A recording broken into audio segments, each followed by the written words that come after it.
to Are You Ready Australia, the future of Indigenous leadership in Australian higher education, a conference developed by Poche SA+NT and facilitated by Campus Morning Mail and Twig Marketing.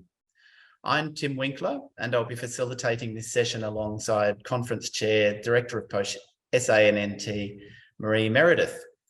Firstly, I'd like to begin by acknowledging the traditional owners of the land on which we each live and work today. I'd also like to pay my respects to elders past, present, and emerging. This session is Young Guns, critical steps to attract and keep emerging Aboriginal and Torres Strait Islander leaders in universities.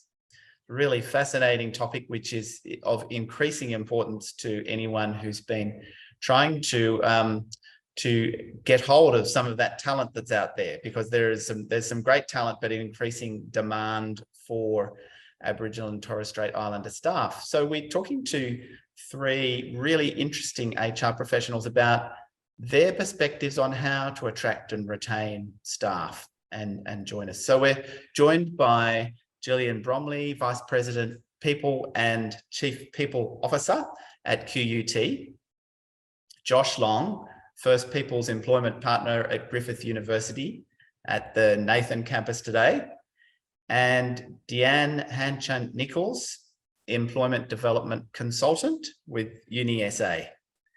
Deanne, can we start with you? Apologies if I did mess up your title just at the end there. I think that's correct though. You've been looking at frameworks to support Aboriginal and Torres Strait Islander staff and bring them on board across universities and also within the University of South Australia. Can you talk to us about that work and where you've got to with that? Yeah, sure. So I coordinate AON, which is the Aboriginal Employment Officers Network, which is across all of the universities in Australia, and we have representatives in every university. Even if there's not a dedicated employment officer there, we will touch base with someone in HR. So one of the things that we've done is we did a benchmarking exercise to see what everyone was doing and what they offer. So we could look at doing best practice for the sector. And as we've developed our employment plans, strategies, whatever they're called in the individual universities, we've tried to actually instill that best practice in and learn from each other. It's a challenge right across the board at the moment to bring new people into universities, and we've been trying to see what we can do in terms of bringing our emerging leaders through. It's challenging for a number of reasons, even without some of the challenges that were presented by COVID. At the moment, with reconciliation action plans becoming more and more the norm out in the general community, in the business world, organisations are starting to want to attract more Aboriginal people, and a lot of them have a lot more money than what we have in our sector. So we have to look at what we do to get around that. And we know there are some huge salaries being offered to our graduates, and we're losing that talent, and it means that we don't have the pipeline into academia. So that's one of the things we've been looking at about what, I guess, almost value add we can do. So whether it's postdocs, the ongoing training, some really serious mentoring of staff, and not just for their first 6 months or 12 months, but looking at ongoing mentoring. So it's those sorts of things we've been looking at and exploring across our sector, and then obviously down into our individual universities. And Deanne, are you finding those things are attractive enough? As you say, with such huge salaries being offered elsewhere, do we have a chance of being competitive? I think we do if we do it well. That's the thing. We have to actually do it. We have to do more than say that we're going to do it. So I think that's the thing, because at the moment, I think lots of us can, even though it's difficult, we can attract people in and we can offer identified positions and things like that. But if we're not coming up with what we're promising people, they'll vote with their feet and they'll move. And it's very easy to move because everyone else wants them, and they will try and attract them with a little bit more. So I think that's the main thing, that if we're saying we're going to do these things and we're going to offer those training programs, that mentoring, those value adds for people, I guess we actually have to do them, and to be, and also, you know, I think the big thing too is to really ensure that our spaces are culturally safe spaces. And if something happens, then we actually deal with it and we don't just ignore it. Because as I said, otherwise people will vote with their feet and they will go somewhere else where they feel that that's a much safer space for them, and they'll get that support. So I think, you know, having the actual other Aboriginal staff and those networks then being supported around people are also absolutely crucial. Because at the moment we know there's a lot of things going on, and if you go out and you sort of look at any blog that comes up that mentions anything that's Aboriginal or Indigenous, there's always a lot of feedback that's not very helpful and a lot of comments. And, you know, particularly in an academic setting, that comes back into people. And if we've got students who are coming in with those attitudes as well, it's really, really difficult. So we have to make sure that the space that our people are in is a really safe space for them. Josh, that's a really good moment to bring you in. Your role, is it new? And can you tell us a bit about it? Because obviously being a dedicated First Peoples employment partner is, you know, it's a special role. Yeah, definitely. So my role itself, it's been around now for, I think, about 5 or 6 years. I think I'm the second person that's been in my role. Over that time, I think probably the role scope itself has changed since the previous person to me and my role. So I guess for myself, I've been in this role for a few years now. I've seen a lot of changes through the university sector. For us over that time, you know, we've really grown as a university within the Indigenous employment space, and really been able to, you know, grow our staff numbers whilst also retaining a number of staff over a pretty difficult period. My role itself is around supporting the employment and retention of Aboriginal Torres Strait Islander staff at the university. I have the pleasure of being on the Aon network that Deanne runs, and I just want to say that it is a fantastic network, and the ability to share knowledge and best practice is so important within our space. And for a lot of us in the university, at universities, we're probably an isolated role. There's not many of us that have other people that we work beside within the space. So the Aon network is so great to be able to, you know, share those ideas and work with other people in the space.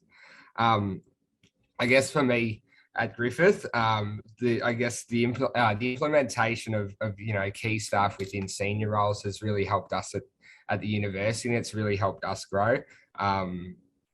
I think for me, since I first started, our staffing numbers were in the low 1% mark, and you know, we're really growing up now to around 2.5% Indigenous staff. And as DM mentioned earlier, it's you know, whilst that's great, it's also important to ensure that, you know, the staff that we do have coming in are culturally safe and you know, are happy with where they're working. As DM mentioned before, you know, it's hard for us to compete with the private sector. So, you know, we have to ensure that what we provide our staff is what they want, and, you know, it keeps them happy enough to stay as well. Josh, just before we go on to Gillian, I just wanted to check, because for people who are watching who might be interested in the Aon network, and maybe Deanne, you're also well placed to say, how do they find it? I guess Deanne's probably more best to answer this one. For me personally, I was invited by through staff working in similar roles at other universities. Yeah, and that's probably the easiest way to find us. But Universities Australia know about us, and certainly NATSAHEC, the National Aboriginal and Torres Strait Islander Higher Education Consortium. So we have a strong relationship with them as well. But if anyone's sort of watching this and is interested, they can email me and I can tell them more about it. So what we found probably over the last couple of years is that we've actually got our core group, but we do have other people who've come as part of that. And then some of our group who've gone out to work in other sectors. we also keep in contact with them as well. So our last forum, which was in Melbourne in 2019, we actually had a lot of other people we invited. So we kept some space just for our AON members as part of the conference, but we did invite a lot of other people, including HR directors and some of the PVCIs and deans. So we really want people to know what's happening and have their input into the space as well, because obviously employment's not just driven by us, it's driven across the university. So we do want to have that input from lots of other people.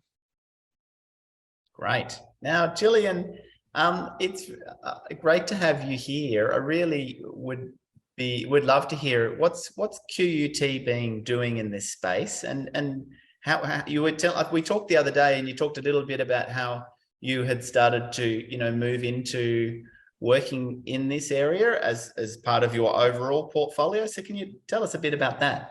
Yeah, well, let me talk to you about QUT first, and I really reflect your journey as well, Josh, because when I came here, we were actually less than 1%. We were at like 0.86%. And we have had a massive journey that we have been on, and it included a lot of the steps that you talked about. So we have now got a Deputy Vice Chancellor and Indigenous Australians who works here. We have put in place an elder in residence who is an amazingly positive influence at the university. We've put in place a number of programs. So we've got a PhD to postdoc program that has been put in place. A lot of the sort of networks that go around that, sort of lunches. There's also been a lot of education. So part of my journey was going to Ghana a few years ago. And so I went with the Vice Chancellor, the Registrar, and a number of key Indigenous Australians. We all went there together, which was an amazing journey and a real sort of part of my learning of this space. And I really appreciated and valued that experience I had. One of the other things that we have also worked on is a strategy called Campus to Country. And that is a really a critical strategy where we ensure that our actual campuses are transformed to reflect Indigenous Australian culture and history. So you'll actually see Indigenous artwork throughout the signposting of critical lands. So that's been a really important part of that sense that people feel valued and belong here at QUT. So those are some of those things that we've been doing and some of my journey, Tim. Oh, that's really interesting. I'm really glad you brought it. There's a few key points that you raised there. One, we touched on yesterday in the conference, where Stephen Matchett was talking about, well, why don't we sort of surround our campuses in sort of Indigenous place names and, almost this concept of walking through an Indigenous experience, if you like, or language, culture and places, so before you get to the central campus, so that you're getting that sense of you're always walking on Aboriginal land and part of that culture. And so that's very interesting, and it would be interesting to learn a bit more about the campus to country strategy. Also, I wanted to pick up on the PhD to postdoc program, because that's maybe one of the critical points where people can fall off or actually head into the private sector or other sectors. How has that worked for you, that helping people through that transition phase? It is in its infancy at the moment. So I think we have 3 individuals on that program at this point in time. So it took us a while to get it in place. And obviously there were some actual industrial elements where we had to change the enterprise agreement as well to get that in place.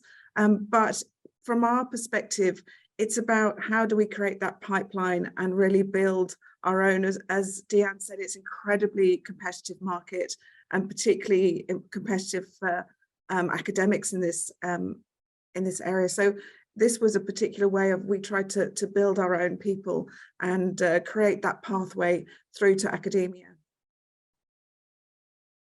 Deanne, it's a very, as we've said, it's a very competitive sector, but also it's one of the challenges that we're too often trying to work against each other, if you like. There's competition between universities, whereas, you know, maybe if we can work out ways to be more collaborative, we can share people with these great talents, or you know, find other ways to collaborate. That's certainly one of the things that Aon does. So we have a SharePoint site that people have access to, but we also have a really active email network.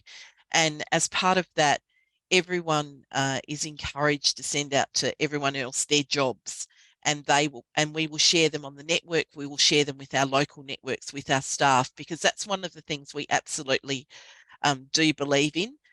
So, you know, it is a very competitive world, and obviously we want the best people for us, but we know sometimes that, you know, those people are interstate and they might not want to move for various reasons. For us, we decided really early on that sharing was a really important part. It's something that's really inherent in Aboriginal culture, that we share information and we try and support each other. So really, we have a bit of a policy of jobs for the mob, really, which is the most important thing for us. So if we know that we've got something coming up, we will share that with other people, and we'll recommend other people as well. So we might know that someone's missed out with us, but we go, look, if you're really looking for that, we know that, for example, that Josh might have a job going at Griffith, or there's something at QUT or whatever. So we are really big on that sharing around, knowing that you know, people do move around. And often too, we'll have people who've studied at universities interstate who want to come home. And so that then advantages us in South Australia if someone's been somewhere else, and we can have someone come to us and say, oh, look, we know about this person who's wanting to come back to South Australia. Do you have anything?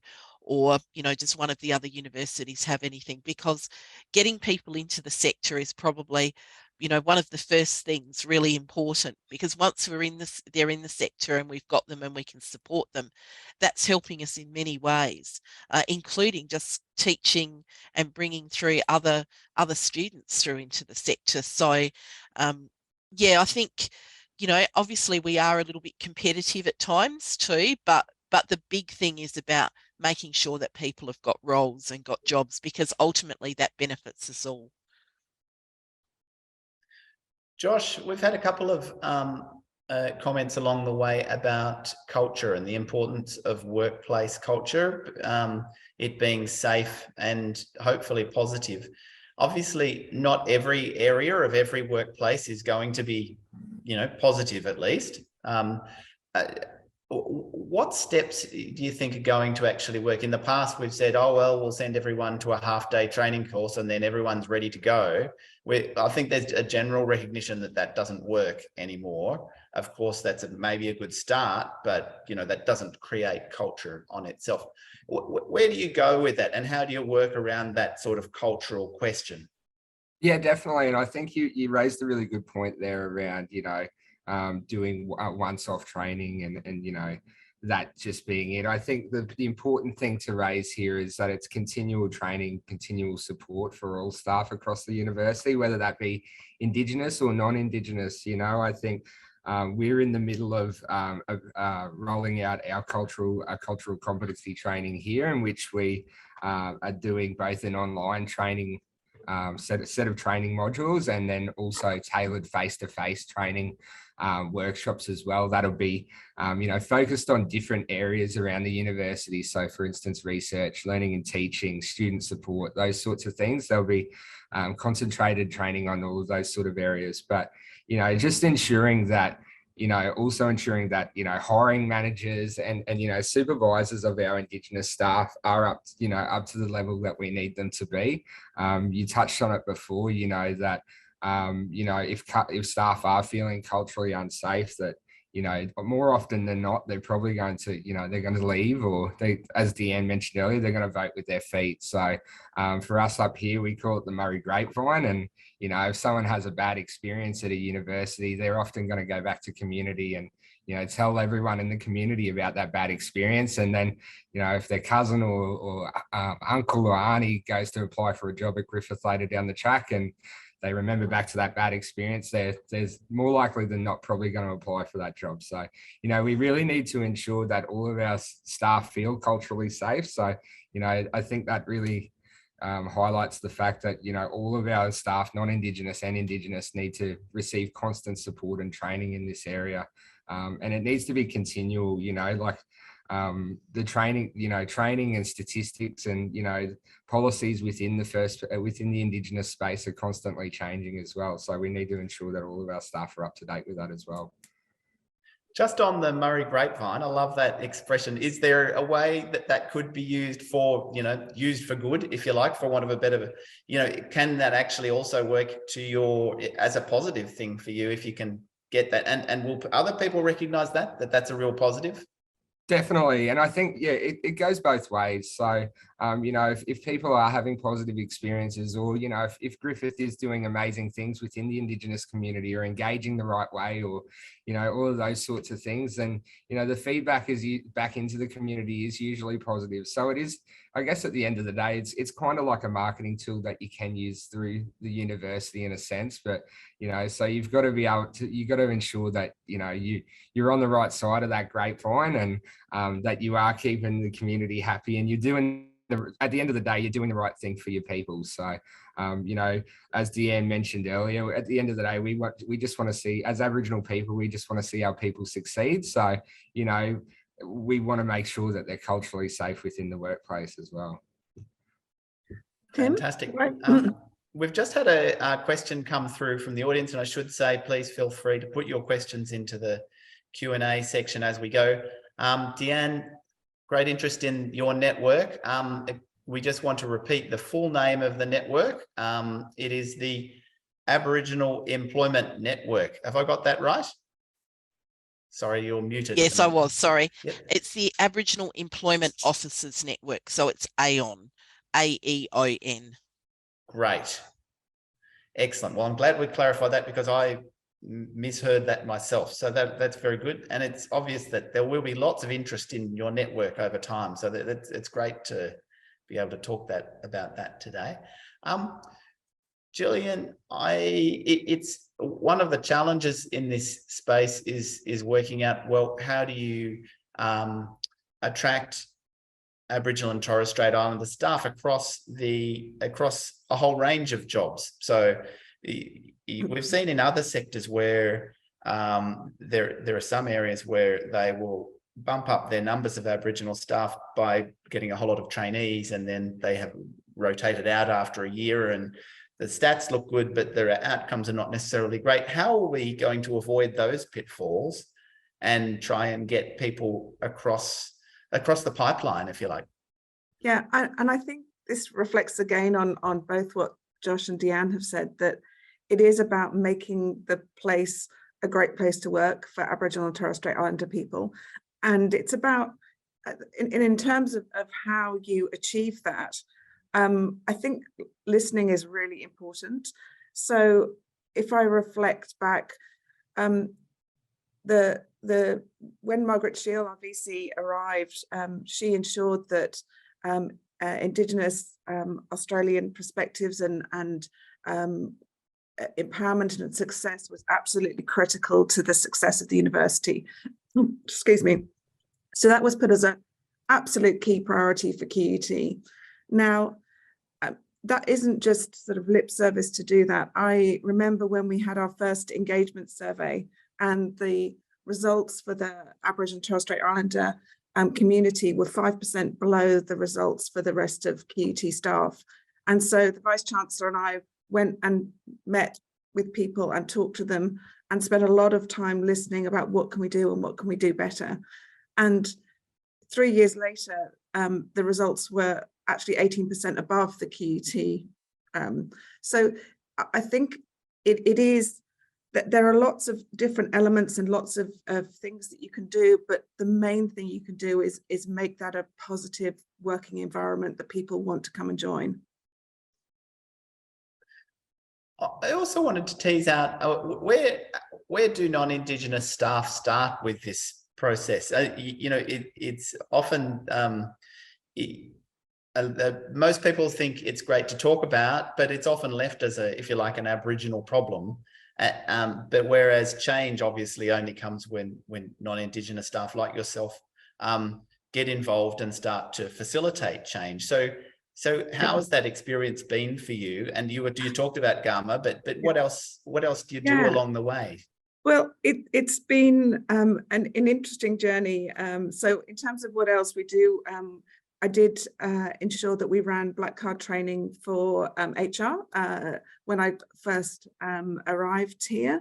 And actually we then ran that training with the university executive as well more recently.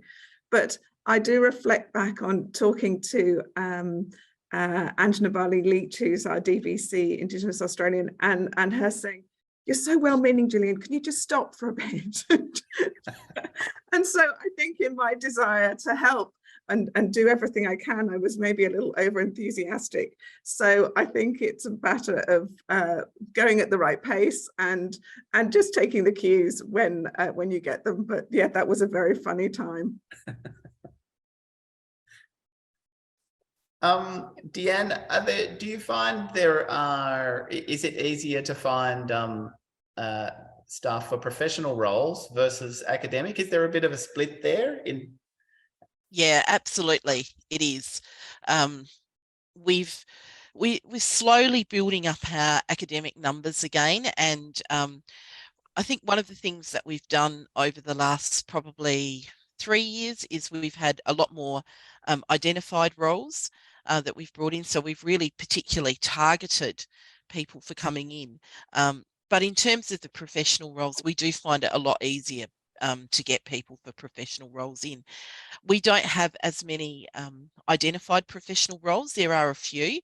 And again, we have built that up over the last few years, but we just find it easier to attract Aboriginal professional staff. And I think, you know, one of those things is it's a bit like what Josh was saying and what I said earlier, I guess, is that if people know that you're a safe place to work, that you've got a good reputation, you know, with the professional staff, it's often recommendations from their relatives who are already working in the university. So, you know, that's the way we get people in generally. And it was really interesting that in the midst of COVID, we had more applications from Aboriginal people than from any time that we've ever been keeping the statistics. So that was a really interesting phenomenon. And I think in South Australia and at UniSA particularly, we travelled really well through COVID. So I know other people didn't have those experiences in some of the other institutions, particularly on the eastern seaboard. So I think that was probably one thing for it that helped us. One of the other things, though, that we do in terms of that attraction is that every position at UniSA is open to Aboriginal people to apply for. So that's whether it's an internal position or an external position. So that's something that has also had more people coming to us because they know that they can apply for those roles. And we also have a policy of anyone that applies for the role that identifies as being Aboriginal, that comes past my desk. And so what we do then is we make sure there is always an Aboriginal representative on the selection panel and then on the interview panel. And we'll talk with those people prior to, if we think that they're sort of maybe missing something that they might like to add to their application, or that they might want to take into account if they're shortlisted and get an interview. So once someone comes in like that, we do sort of work fairly highly with them. And I guess, you know, that's another thing that it's part of that. We'd be the Nunga grapevine down in South Australia, but it's that same thing, that information gets around, that people do sort of talk and they do try if someone's applying. So I think that's really important too, because it's as Gillian says, if you don't follow that up, you can have all the policies, all the plans, all the words in the world, but if people aren't seeing that you're actually really doing something concrete, then people get turned off pretty quickly, and they'll go to the next place where they hear that is happening. Josh, do you find you ever have to, deal with, if you like, the negative side of the job, deal with the challenges of saying, why are we employing Aboriginal people? That sort of, that type of commentary. I think Deanne mentioned before that every time an Aboriginal blog goes up, there's some negative comments that come from the public. Do you find you have to deal with those types of, basic level issues very often? Not as much. I've been blessed to have worked in the sector for I think 6 or 7 years now, and I've worked at a couple of different institutions. And one thing I have noticed about Griffith is the culture around our equity and diversity employment is very supportive. Whilst some staff may not have the education and cultural competency within the Indigenous space, there's always a willingness to, want to support the space.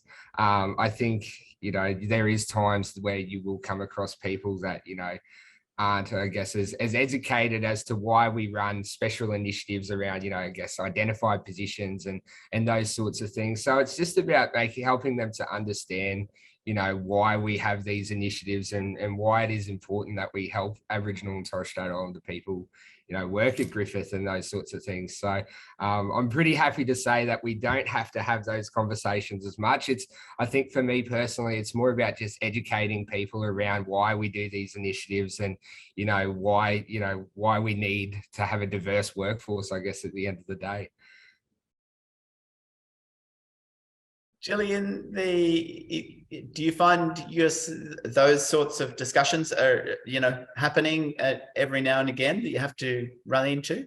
They wouldn't be tolerated, I don't think. It's I think the as I was mentioning before, I think it's everyone being so well-meaning is more of the challenge and how you manage that. Genuinely, it is a very positive, as Josh said, it's a very positive culture at QUT in terms of the support for Indigenous Australians.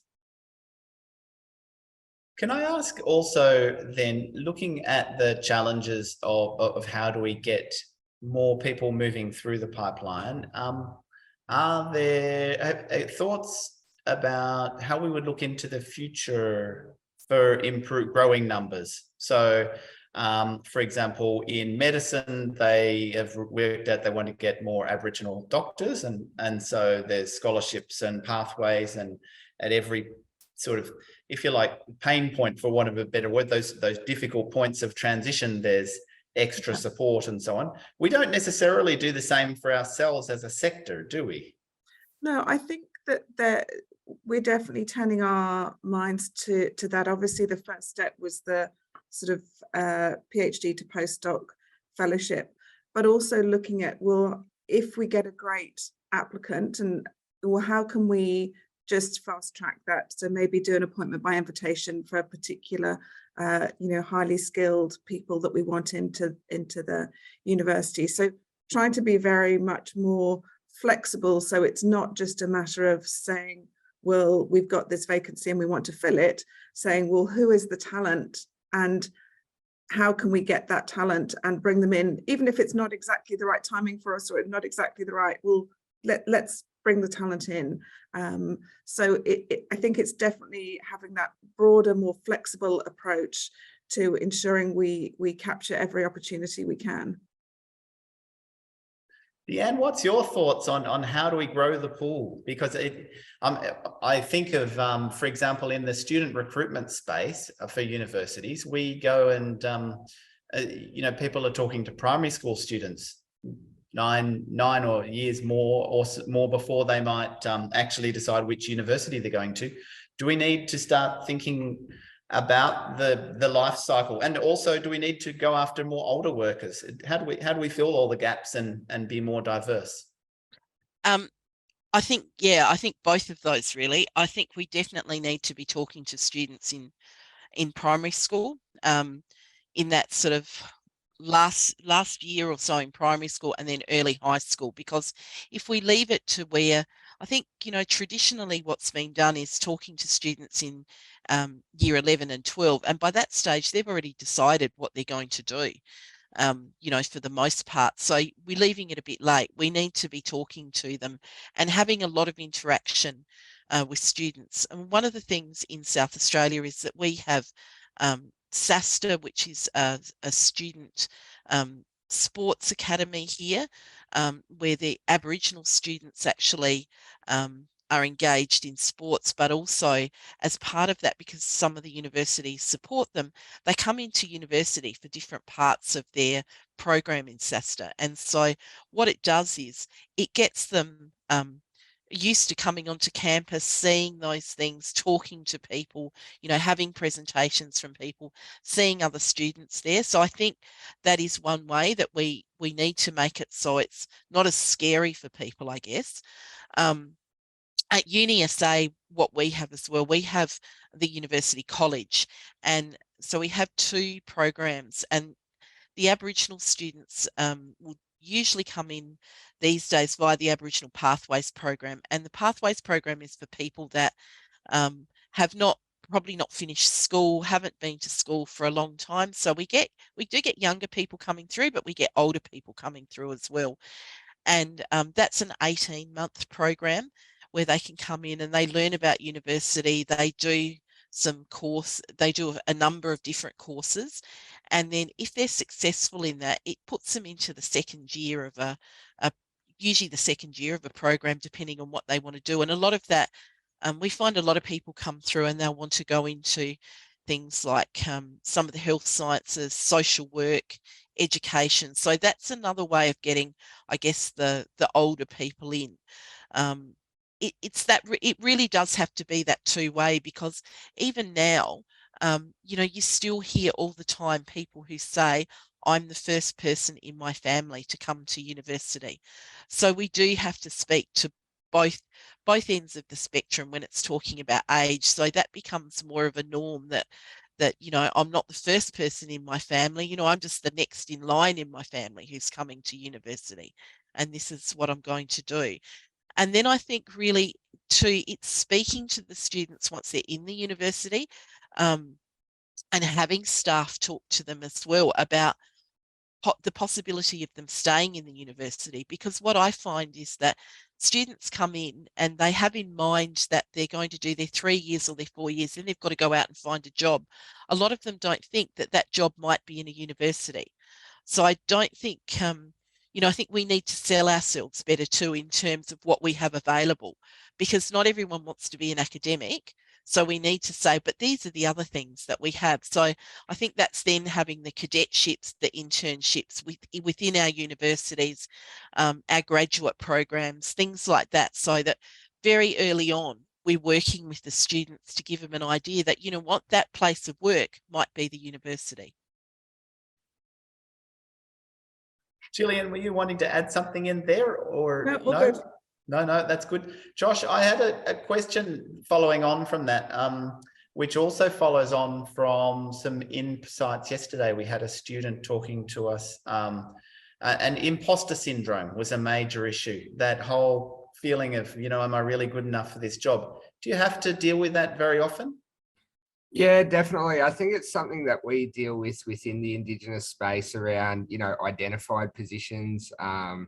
You know, there's I guess a selection of the community that won't, you know, the Indigenous community that won't go for identified positions just out of, you know, and that's down to personal beliefs. And there's, you know, there's a whole, I guess, complex around, you know, do I deserve this position if it's only identified in those sorts of things? And I guess it's about the understanding as to why we do have those positions. But, you know, we also have times where we will be advertising for an identified position and relatives will be going for the same position as well. So, you know, there's been times where we've had, you know, cousins call up after they both interviewed and said, oh, you know, I would be happy for my other cousins to get the job. And, you know, as, you know, because just they want to see families succeed. And, you know, it's so fantastic to see. And, you know, us as Aboriginal people, it's a firm belief in, you know, community first. So it's so great to see those sorts of things. But at the same time, you know, you've got to also then explain to them that it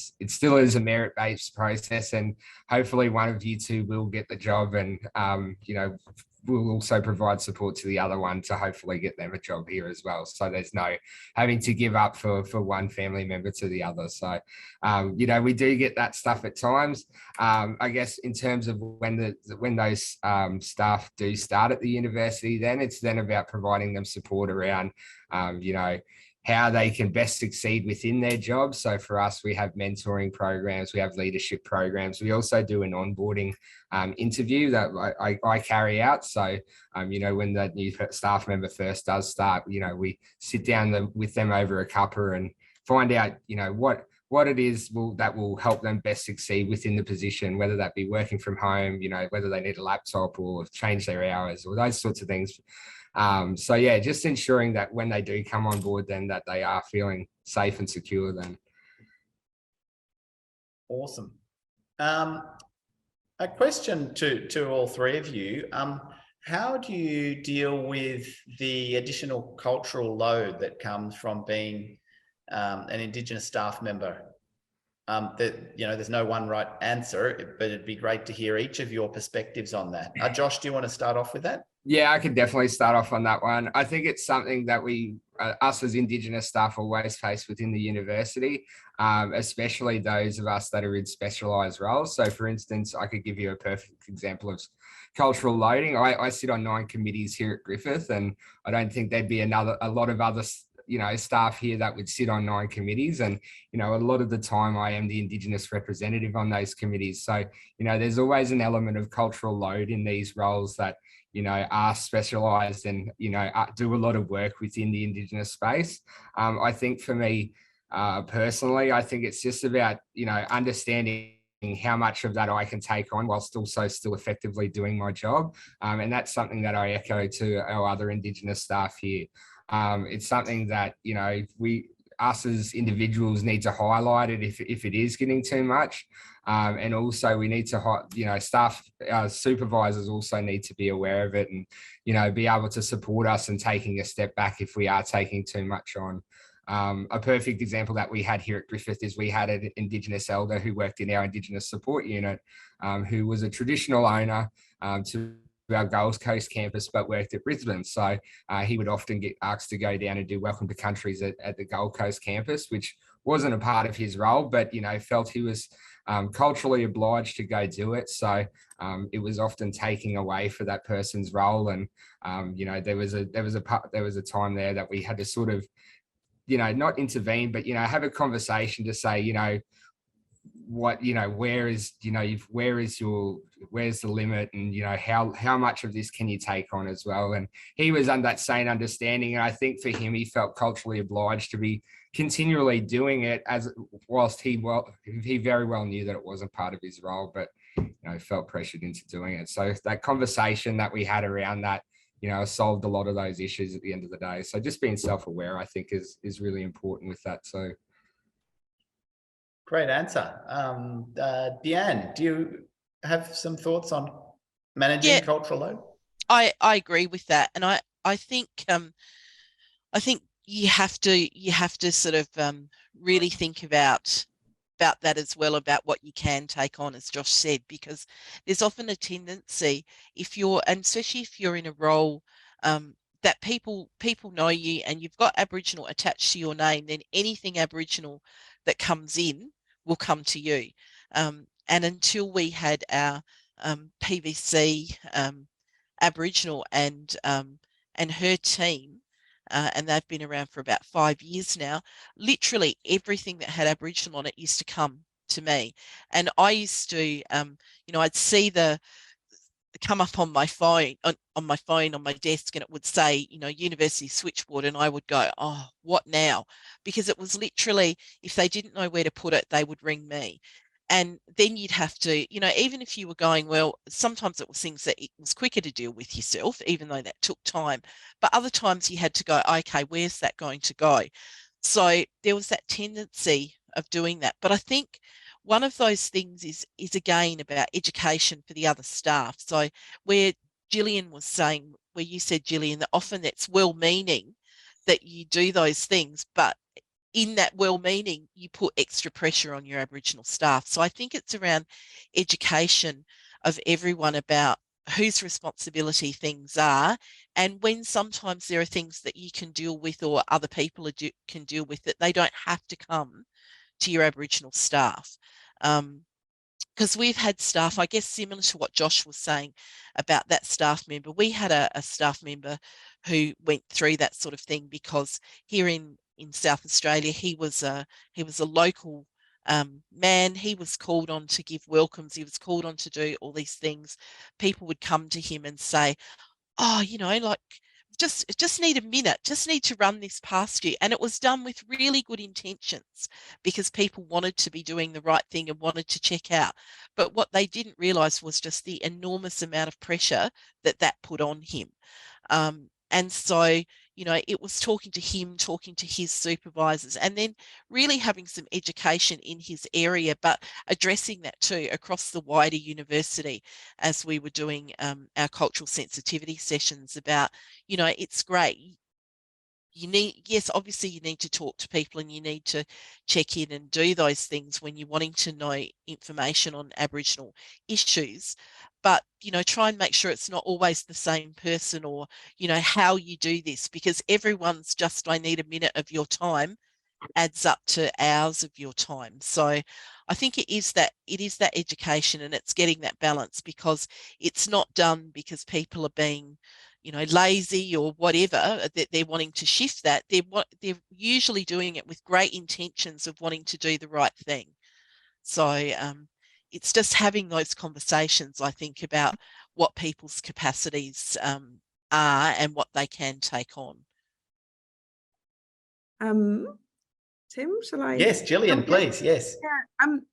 Look, I think that it is a real challenge, exactly as Josh and Deanne have articulated, and some of the key elements as well. Recruitment, because of the policies we have, which I think are completely appropriate in terms of having an Aboriginal Torres Strait Islander. If we have a candidate who's Aboriginal Torres Strait Islander, that does put a pressure. So there's a lot of actual structural things that mean that cultural load is quite strong. Committees as well, as you said, Josh, you how many was it, 8 or 12, like so many committees.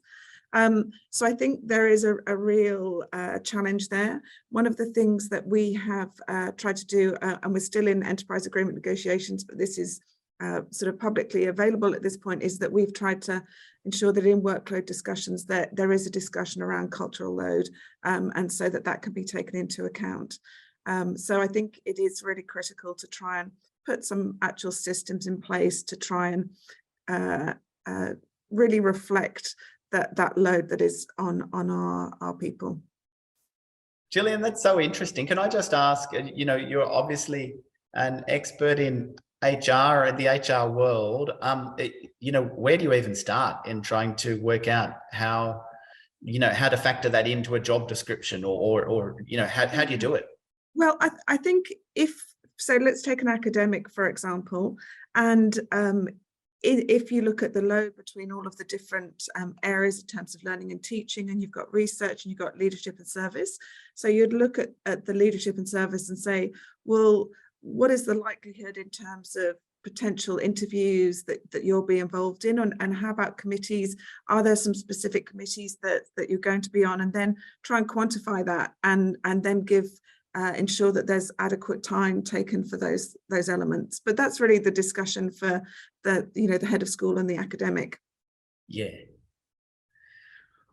Awesome. Marie, we're coming to near the end of our time. Did you have any thoughts you know, we've covered a huge range of content, and I should say, just before we go to you, Marie, there's been a question about recordings. This session will certainly be recorded, and we'll make it available either later today or Monday, and we'll certainly be in touch on that, because we're getting a lot of interest and a lot of enjoyment of this session and others. Marie, what could you just sum some of this up and your thoughts?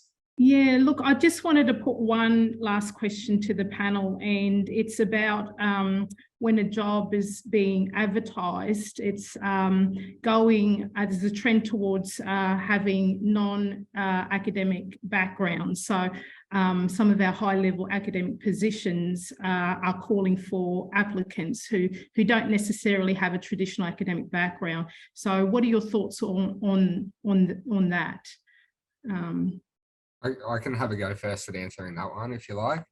I guess for us at the university, it's really, I guess it depends on the position itself. So we're actually experiencing some of this.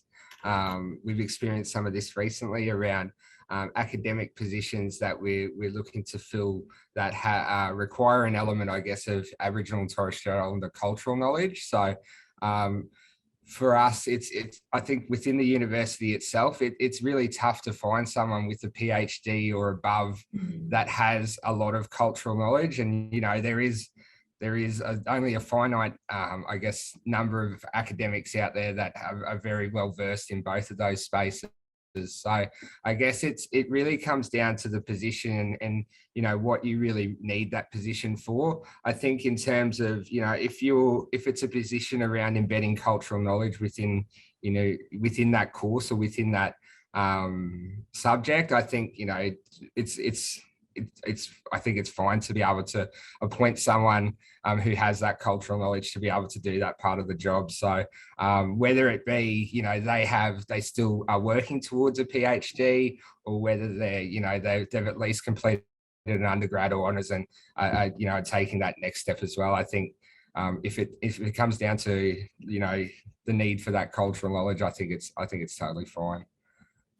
I can jump in as well. I think there's a broader application of this concept in terms of people who've got real world experience that would be essentially equivalent to an academic. And so we have people called professors of practice, where their practice actually has that level of gravitas that we can appoint them in that way. So we do have a mechanism to do that, and that could be applicable to Aboriginal and Torres Strait Islander people or non-Aboriginal and Torres Strait Islander people. Yeah, I think it's a conversation that I've had with a few people lately around that, because I've been doing a bit of reading on it. There's been a bit, particularly internationally, where some of the universities in the US and Canada have actually been awarding people their degrees in actually having a sort of like almost an oral examination of their knowledge. And so that trend is actually really started to take off over there, where it's not necessarily about their book learning and their academic, because they've realized that, as you said, that real world experience is really, really important. So I think it's something that we really need to start to take into account here, that knowing that what some people have done within their, you know, within their particular Aboriginal communities, but even across the wider community as an Aboriginal person, would actually equate to what they just haven't written all of those essays and all of those papers. And I think that's something we really do need to start looking at, because if we're going to talk about making it safe spaces and decolonizing our universities, that's one really good way of doing it, that we're not expecting those people to come in and do all of those things. You know, I think where we bring people in sometimes who might have, you know, their undergraduate degree, and we're saying, look, let's get them in. They're really great in that. Their strength is what they've done in community with that degree. It's not necessarily doing all of that marking and all of that really full-on work that in academia, particularly, that people have to do as well. We're almost taking away the reason that we brought them in. So I think you know, that's a real conversation to be had about how we go forward with that, because we miss out, I think, on good people, because they will say, oh, well, I don't have that degree. So we need to look at different ways, I think, of what we're doing, particularly as we are starting to find it harder to attract people to the sector. That's something that really needs to be looked at. And I think that's a really great point to pick up on too, Deanne. There's this emerging trend now with HR departments outsourcing their recruitment to private executive companies.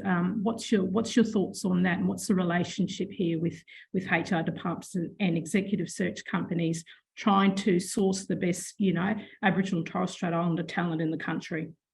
Look, I think there's some really good companies coming on board now who have, there's a lot of Aboriginal people working for those. There's several specific companies that have set up with Aboriginal staff who have that knowledge. And I think that's the main thing, that if you're going to work with someone from outside, they need to get a grasp of what it is that your particular institution is looking for, but they do need to have that really good understanding of Aboriginal community.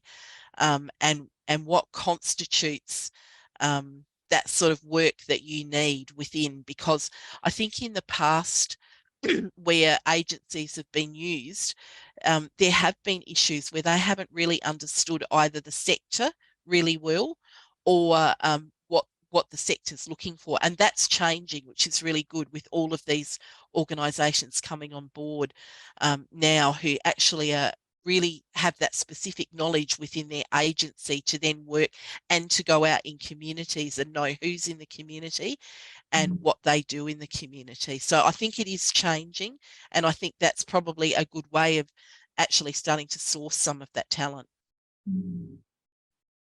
Thoughts, Josh? Yeah, sorry. Oh, well, I was just going to say, we've had a message saying, fantastic point. I've come in from education, but not academic, into teaching and learning. Only thing is navigating the language of the institution and feeling culturally isolated.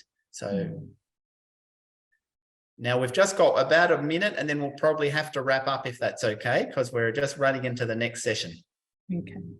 I could quickly give you my thoughts around that one as well. I think for us in the university sector, I don't think there's really any excuse that we need to be outsourcing. I think a lot of our positions, we have such large HR departments, and if we're really serious about getting, having a culturally safe workspace, then, this is a perfect, way in which we can educate ourselves and become better with it, within the First Peoples employment space. So, if we have the opportunity to do that, I think universities should be able to embed that Indigenous employment within their current employment practices as well. So, but yeah, if they are going, like I echo what Deanne said, if they're going to outsource it, then, the company needs to have an understanding of what, the organisation wants, and, the understanding of what kind of candidate they want to bring in, and, where exactly they are bringing that candidate in as well.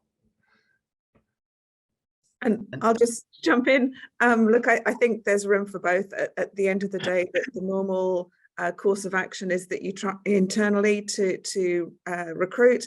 Absolutely use your internal Aboriginal Torres Strait Islander employment coordinator to do that. If you're unsuccessful, you might want to go to a search company that would help, and that would be the same in all types of recruitment. So I think there's a space for both, as long as we use that appropriately. Fantastic. Thank you, Deanne, Josh, and Gillian. It has been a really interesting session. Lots of enthusiasm and interest for this, and I feel like we could talk much longer. But thank you anyway for your time today. Really appreciate it. Thank you, Tim. Thanks, everyone. Thanks, Marie. Thank you, everyone. Thank you. Bye.